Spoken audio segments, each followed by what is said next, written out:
성령 강림 주일이라고도 해요. 자, 성령 강림 주일이 뭐냐?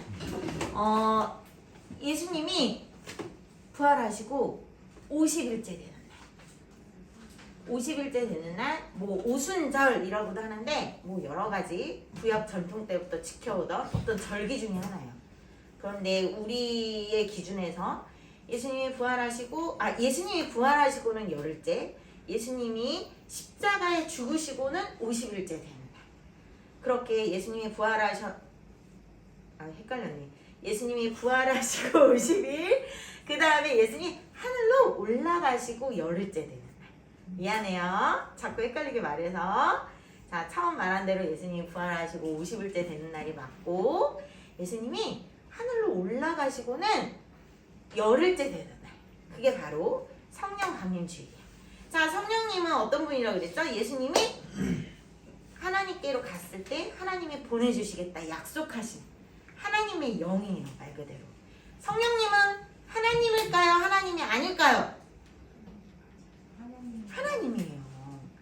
자, 하늘에 계신 우리의 구원을 계획하신 하나님 아버지, 그리고 그 구원을 진짜 실제 몸소 육신의 몸으로 오셔서 그 구원의 계획을 실행하신 아들이신 하나님, 바로 예수님이시죠.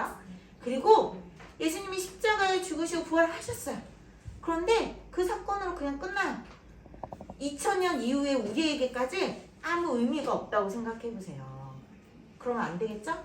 그것을 강력하게 바로 오늘 이 자리에 있는 너 때문에 예수님이 십자가에 죽으셨어 라고 실제 적용을 시켜주시는 분이 바로 영이신 하나님, 바로 이분이 오늘 본문에 나오는 성령님이에요. 성령이라고 불러요. 거룩한 영이라고 하는 거예요. 영이신 하나님이에요. 그래서 이 성삼위 하나님, 성부, 성자, 성령의 하나님은 하나예요. 자, 한 위격이라고 해요. 한 분이세요. 한 분 속에 세 가지의 위격이 있다라고 우리는 얘기해요. 자, 이해 안 되죠? 전도사님이 예전에도 말했어요. 이해하려고 하지 말라고. 이해할 수 없다고. 여러분이 엄마 아빠의 마음을 이해 못하죠? 이해 못하는 게 더 많죠? 피조물인 우리도 우리를 지으신 하나님을 이해 못하는 게 당연해요. 이해할 수 없는 게 당연해요. 똑같아요. 자, 하나님을 이거를 이해하려면 엄마 아빠의 마음부터 이해해 보려고 노력해 보세요. 절대 못할 거예요. 이 엄마 아빠의 마음이 이해가 안 되죠? 엄마 왜 저래? 아빠 왜 저래? 이해 안 되는 게 더 많죠? 엄마 아빠도 이해가 안 되는데 어떻게 우리가 하나님을 이해할 수 있겠어요? 전도사님도 전도사님의 엄마 아빠, 뭐 여러 가지 어른들, 엄마 아빠뿐만 아니라 나이가 드신 어르신들의 마음도 이해가 안 돼요. 근데 어떻게 하나님의 마음을 이해할 수 있겠어요? 하나님의 이 성품을 우리가 다 이해할 수 있겠어요? 성경에 써 있는 대로 우리는 받아들이고 우리는 그 것대로 순종할 뿐이에요. 그래서 오늘은 그렇게 하나님이 약속하신 우리와 진짜 실제 함께 하신 성령님을 보내줄게 라고 약속하셨어요. 예수님을 통해서. 그래서 그 성령님이 정말 예수님이 부활하시고 50일째 되던 날 예루살렘의 성도들이 마가의 다락방에 모여서 기도드릴 때, 예수님이 이제 하늘로 올라가시고 열흘째 됐을 때, 기도드릴 때 하나님이 정말 주의 성령을 보내주셨어요. 자, 이 주의 성령을 보내주셨냐, 이건 무슨 의미냐면, 여러분 구약 성경에도 자, 오늘 우리가 읽은 본문 속에 이 성령님을 부르는 호칭이 여러 개가 나와요. 자, 26절 한번 보세요. 26절에는 주의 사자라고 나와요. 그죠? 바로 이 주의 사자가 성령님을 동일하게 얘기합니다. 그 29절에는 성령이라고 나와요. 그죠? 그리고 39절로 가보세요. 39절에는 주의 영이라고 또 나와요. 자, 동일한 성령님을 얘기하십니다. 그런데 구약 성경에는 주의 사자나 주의 영이라는 표현이 많이 나와요. 자, 이 성령님은 구약 시대에도 역시 동일하게 하나님의 일을 실행하시며 많은 성경 속의 인물들과 함께 하셨어요. 그런데 늘 함께 하진 않았어요. 이 차이가 있어요. 구약시대의 성령님의 역할과 신약시대의 오늘 이렇게 신약시대의 성령님의 역할은 달라요. 구약시대의 성령님은 하나님의 일을 계획하고 하나님의 일을 실행하고 필요할 때 주의 영이 임했다가 다시 떠나기도 하셨어요. 구약시대의 성령님은. 그런데 예수님이 내가 아버지께로 가고 아버지께서 약속하신 보혜사 성령을 너희에게 보내줄게 라고 약속하신 의미는 뭐냐면 떠나지 않는다는 거예요. 이 성령님이 이제 이렇게 오순절 성령님이 임하신 이후에는 성도들과 예수님을 믿는 성도들과 함께 하실 때, 자 저번에도 전도사님이 얘기했어요. 우리가 죄를 지으면 성령님이 떠나신다? 떠나지 않으신다. 대신 떠나지 않는 성령님이 우리 안에 계시는데 우리가 죄를 지을 때 성령님은 어떠실까? 대신 마음이 근심이 돼요. 성령께서 근심을 하세요. 걱정을 하세요. 씨름하세요. 그리고 기도하세요. 우리를 위해서. 자, 그래서 성경에는 바울 사도가 성령을 소멸치 말라라는 표현을 써요. 우리가 죄를 더 많이 그럼 성령이 자꾸 우리 안에서 성령을 내몰듯이 우리 안에서 성령을 근심케 하고 더 성령이 역사하지 못하도록 오히려 죄로 꽉꽉꽉꽉 누르는 것. 그렇게 하지 말라고 바울 사도는 말을 하고 있어요. 그러므로 정말 예수님 나의 구주십니다로 고백하는 사람은 누구나 성령님으로 역사하지 않으면 예수님이 나의 구주이십니다라고 고백할 수가 없어요. 자, 바로 이것을 약속하신 거예요. 이렇게 성령님이 우리에게 임하실 것을 하나님이 약속하셨어요. 그리고 이렇게 성령님은 어떤 일을 하시냐? 오늘 본문 속에 어떤 집사가 나오죠? 바로 빌립 집사가 나와요. 지난 시간에 빌립 집사가 이스라엘 사람들은 절대 가지 않는 사마리아 성에 가서 예수님을 전했던 거 기억나나요? 우리는 원하지 않았지만 하나님의 뜻 가운데 막 핍박이 이루어졌어요. 스데반 집사가 순교하시고 교회들을 막 핍박하고 교회 예수님 믿는 사람들을 막 끌어다 죽이고 여러 가지의 그런 핍박과 고난이 시작되자 성도들이 막 흩어지기 시작했죠? 성도들이 원한 바는 아니었어요. 그러나 이게 누구의 계획이라고 그랬죠? 하나님의 계획이라고 그랬죠? 하나님의 계획대로 예수님이 말씀하신 것처럼 너희가 정말 유대와 사마리아와 정말 이스라엘과 저 땅 끝까지 이르러 복음을 전하게 될 거야 라고 하신 말씀대로 진짜 진행이 됐어요. 그래서 빌립은 사마리아 성에서 전도를 했을 때 막 아픈 사람들이 고침을 받고 큰 기쁨으로 예수님을 믿고 따랐다라고 했죠? 자, 이 정도 되면 빌립이 거기에 정착해서 살아도 되지 않았을까요? 그죠? 왜냐 내가 복음도 전했고 사람들이 다 예수님 믿고 큰 기쁨이 있으니 얼마나 해피해요. 왜 다른 데 가서 사서 고생을 해요? 그죠? 그러나 이 빌립 집사님은 누가 인도하시는 대로 또 움직였죠? 우리가 오늘 읽은 본문 주의 사자가 성령님이 인도하시는 대로. 자, 성령님이 함께 하시는 사람은 하나님의 목소리에 귀를 기울여요.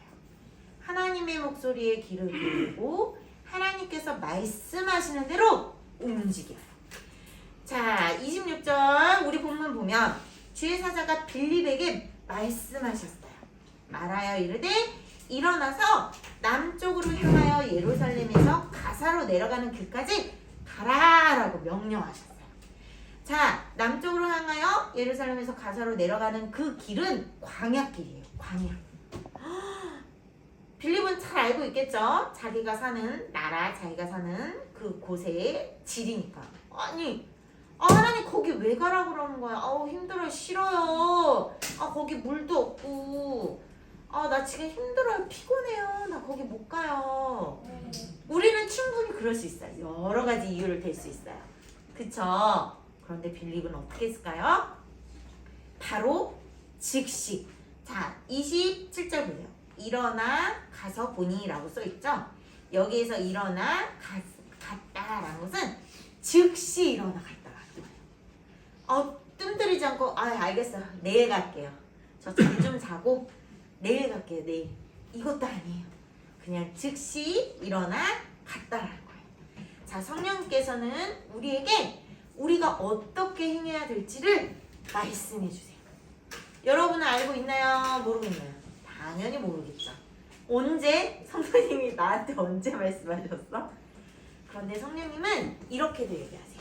여러분에게도 은밀히 속삭속삭 얘기도 하시지만 여러분 안에서도 말씀하시지만 여러분의 양심을 통해서도 말씀하시고요. 성령 하나님은 부모님을 통해서도 말씀하세요.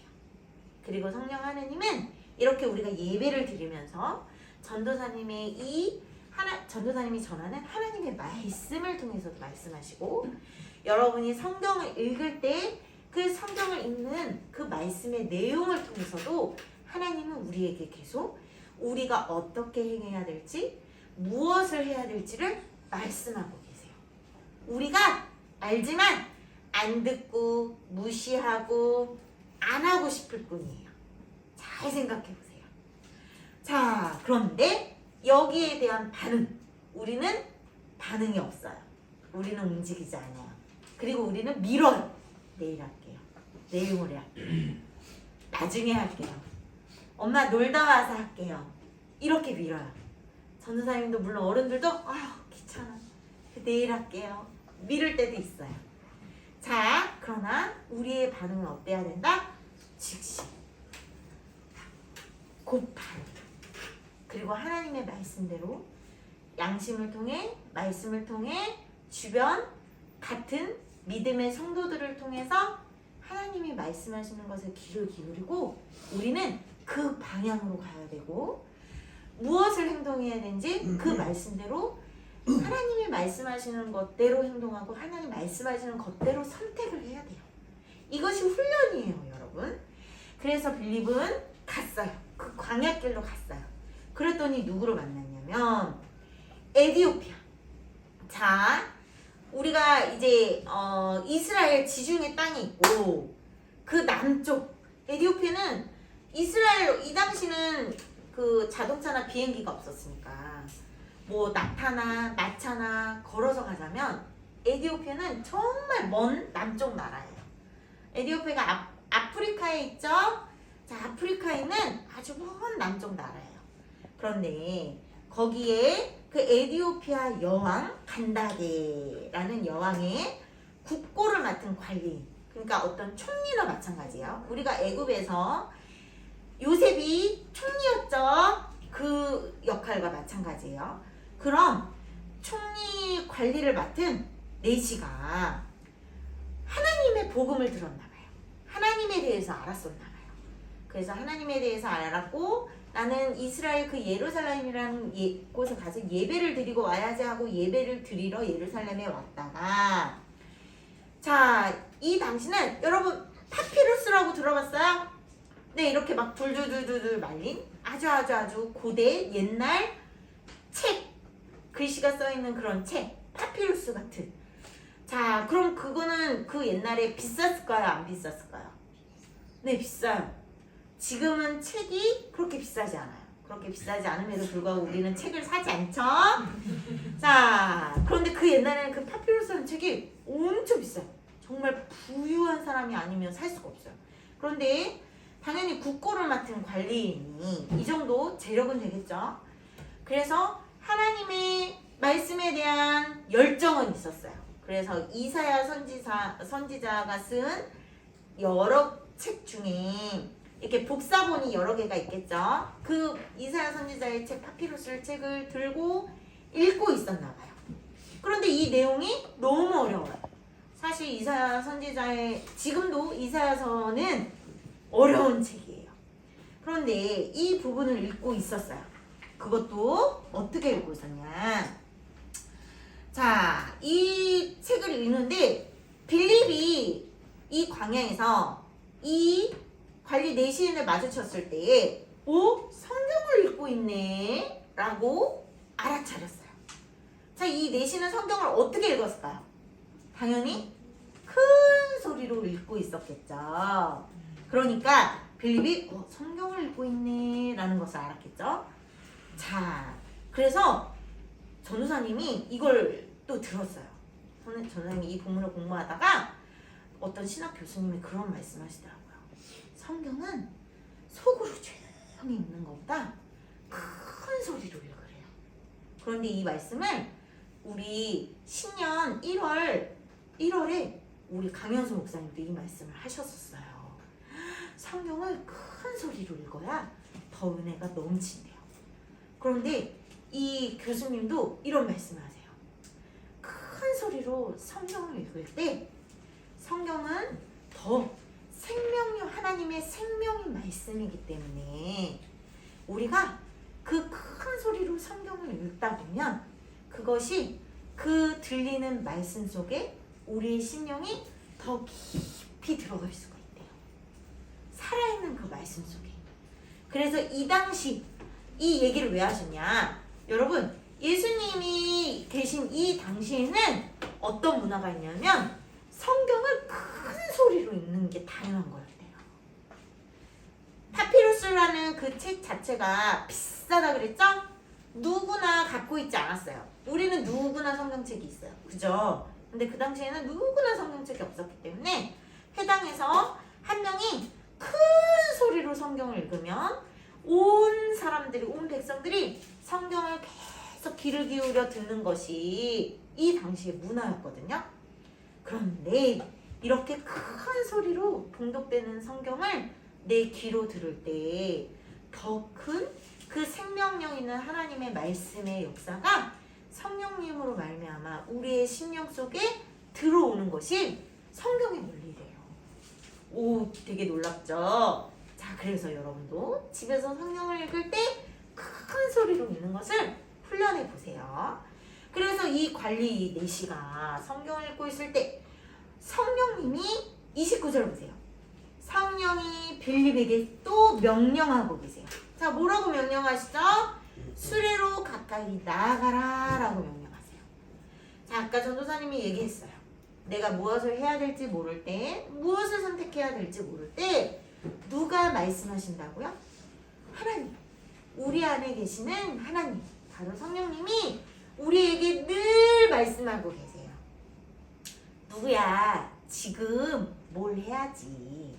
누구야, 지금 어떤 A를 선택해야지.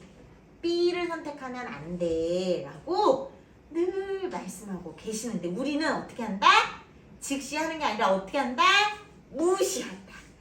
우리는 성령님의 말씀, 항상 하나님 우리를 인도하시고 지도하시는 하나님의 말씀을 무시하는 게 습관이 돼 있어요. 자, 그러나 빌립 집사님은 무시하지 않아요. 수레 가까이로 나아가라 하신 말씀대로 나아가서 그 이사야 선지자의 말씀을 읽는 그 내시에게 다가가 당신이 그 말씀을 읽네요. 무슨 뜻인지 알겠습니까? 라고 물어보고 그 말씀 뜻이 무엇인지 설명을 해줘요. 자, 32절에서 33절을 보면 그 내용이 누구냐? 도살자에게로 끌려가는 양, 어린 양, 그리고 조용히 그 입을 열지 않는 어린 양. 자, 이게 바로 누구죠? 예수님을 얘기해요. 예수님의 십자가 앞에 순종하시고 어떤 것도 대항하지 않으시고 말씀하지 않으시고 제물단에 번제단에 올려지는 어린 양처럼 우리의 모든 죄를 지시고 대신 죽으시는 그 십자가 앞에 예수님의 모습을 이렇게 이사야 선지자가 예언한 것을 이 간다게의 내시가 읽고 있어요. 그러니 빌립 집사님이 무엇을 얘기했냐? 자, 35절 한번 봅시다. 빌립이 입을 열어 이 글에서 시작하여 예수를 가르쳐 복음을 전했습니다. 바로 예수님을 전했어요.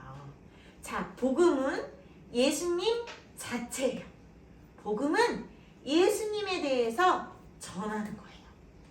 이게 바로 복음이에요. 빌립 지사님은 성령님께서 광야로 가라 했을 때 갔고, 가까이 다가가라 했을 때 가까이 다가가고, 복음을 전하라 했을 때 복음을 전합니다. 자, 이렇게 했을 때 이 내시가 예수님의 복음을 받아들이고 정말 예수님이 나의 구주이십니다 라고 고백하며 세례를 받고, 자, 세례는 하나님 나라의 거룩한 백성, 성도라는 의미가 있어요. 물 안으로 들어가면 나의 육신적인 것은 죽고 물 밖으로 나왔을 때 예수 그리스도의 새 생명으로 다시 태어난다라는 의미가 있는 거예요. 세례라는 것은.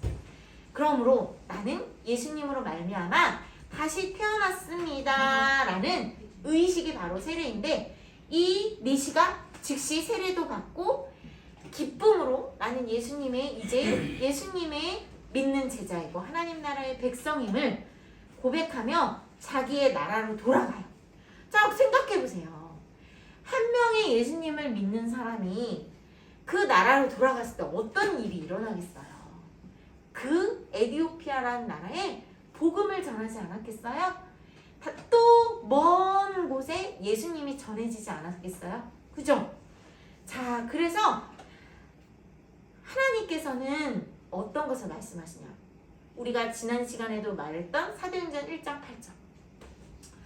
너희가 권능을 받고, 성령이 임하시면 너희가 권능을 받고 유대와 사마리아와 땅 끝까지 이르러 내 증인이 되리라 하시는 그 말씀대로, 그 계획대로 되고 있는 거예요. 하나님은 성령님을 통해 우리에게 말씀하시고, 우리는 순종함을 통해, 이 빌립 지사님처럼 순종함을 통해 만나게 하세요. 자, 빌립 지사님이 순종하지 않았더라면 이 내시, 이 에디오피아 내시를 만날 수 있었을까요? 못 만났을까요? 당연히 못 만났겠죠. 순종하지 않으면. 자, 그러나 순종했어요. 순종했을 때 하나님께서 정말 또 다른 먼 곳에 복음을 전하기 위한 이 내시를 만나게 하셨고, 이 내시에게 복음을 전하고 이 내시를 통해 그 아프리카 땅에 복음이 전해지는 놀라운 역사가 일어나는 거예요. 여러분 그거 알아요? 실제로도 아프리카에는 예수님을 믿는 기독교인이 정말 많아요. 그런데 시간이 흘러서 이 신앙이라는 것도 교육이 잘 이루어져야 돼요. 근데 교육이 잘 이루어지지 않은 탓에 좀 왜곡되고 변질된 기독교가 너무 많대요. 그래서 전도사님이 청년부에 가르쳐 주셨던 어떤 목사님이 계셨어요. 그 목사님은 나이도 많았어요. 그럼에도 불구하고 지금 자녀들이랑 같이 그 아프리카에 가서 어떤 일을 하시냐면, 아프리카에 있는 기독교인들 중에 목사님들이 계시겠죠?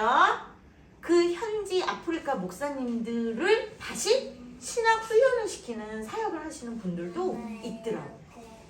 그런 것처럼 아프리카 사람들은 예수님 모를 거야 우리는 지금 생각하지만, 아프리카에도 예수님을 이렇게 바르게 믿고자 하는 기독교인들이 지금도 되게 많대요. 자, 이렇게 빌립이 이때에 하나님이 말씀하시는 대로 순종하지 않았더라면 이 일이 가능해요? 불가능해요? 네, 불가능하죠. 오늘 우리에게도 마찬가지예요. 성령님은 항상 말씀하세요. 오늘 우리에게도 순종할 것을 말씀하세요. 그리고 우리는 우리의 할 일은 순종하는 거예요. 그런데 하나님은 더 나쁜 것으로 인도하지 않으세요. 사실 내가 선택하는 것보다 더 좋은 것으로 인도하세요. 하나님은 항상 그러세요. 그리고 지금 당장은 힘들고 불편하지만 그 결과 저 넘어서는 더 좋은 결과로 우리를 인도하시는 분이에요. 자, 우리는 우리의 해야 될 역할, 순종하는 것. 그리고 부지런히 말씀을 읽고 배우고 기도하는 것. 그럴 때 하루하루 하나님이, 우리와 함께 하시는 성령님이 우리에게 말씀하시는 대로 양심을 통해, 엄마의 듣기 싫은 잔소리를 통해, 선생님들의 말씀을 통해서 우리에게 말씀하실 때 우리는 순종하는 것이 우리의 오늘 해야 될 일이에요. 역할이에요. 그렇게 한 걸음 한 걸음 나아갈 때 하나님께서는 어떤 만남을 통해서 어떤 일을 통해서 하나님이 주관하시고 하나님의 뜻을 이루어 나아가세요. 하나님은 우리를 통해 하나님의 자녀들을 통해서 하나님의 일들을 이루어 나아가세요. 하나님을 모르는 사람을 통해서도 가끔 일을 하세요. 그러나 하나님을 모르는 사람들은 엑스트라예요. 엑스트라를 통해서 하나님의 뜻을 이루는 것을 원하지 않으세요. 하나님 나라의 놀라운 그 하나님 나라의 이 영화들 속의 주인공은 우리거든요. 하나님은 하나님의 자녀들을 통해 주연들을 통해서 하나님의 뜻을 이루길 원하시거든요. 근데 주연이 대본대로 안 해요. 어떻게 되죠?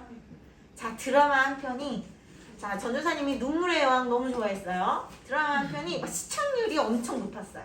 그런데 성공하려면 주연이 대본대로 해야 되죠. 하나님의 대본대로 우리는 순종하는 역할이에요. 자, 이것이 바로 하나님의 뜻을 이 땅 가운데 이뤄가며 우리의 모든 만남을 통해 하나님께서는 하나님의 아름다운 일들을 이루어 가신다는 것을 우리가 꼭 기억했으면 합니다.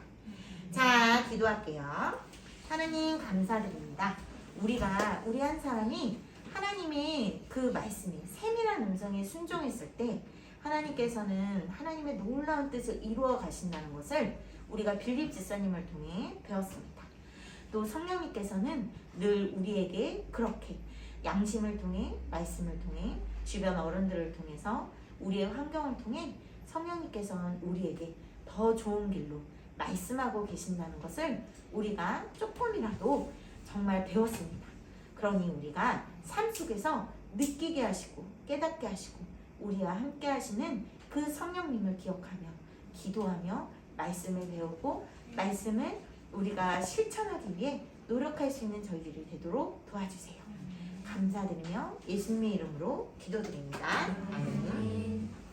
자, 우리 찬양 드리면서 준비한 인물 하나님께 올려드릴게요. 오늘